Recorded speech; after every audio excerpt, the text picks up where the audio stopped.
In Romans 12, near the conclusion of his great letter to the Roman people, Paul says, I want you to present your bodies as a living sacrifice to God.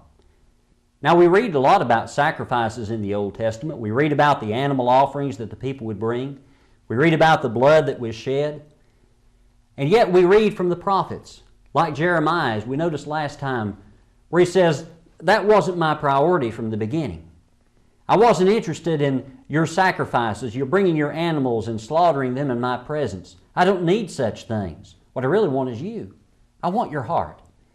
In Hosea chapter 6, we also read something very similar, where God is saying that what He wants is not rivers of oil. God doesn't want the prophet's firstborn child. What God wants is for us to live for Him. He wants us to walk humbly in His sight. In Isaiah chapter 1, in verse number 10, the prophet here begins to talk to the people of God in the same kind of terms, and he refers to them as if speaking to the people of Gomorrah. God says through the prophet, verse 11, to what purpose is the multitude of your sacrifices to me?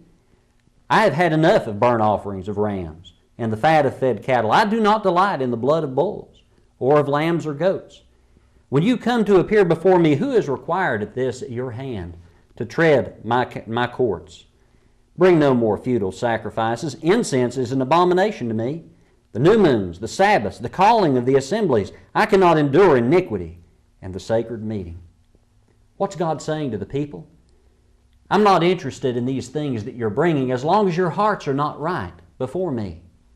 What I want you to do is to cleanse your hearts. I want you to purify your hands when you come, and then I will accept your sacrifices.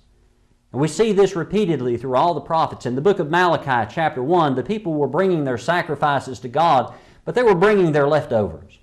They were bringing an animal that was lame. It wasn't good for anything else, so I'll just bring it for my sacrifice to God. God tells them, here's what I'll tell you to do. Take it to your governor and offer it to him and see if he'll be satisfied with it.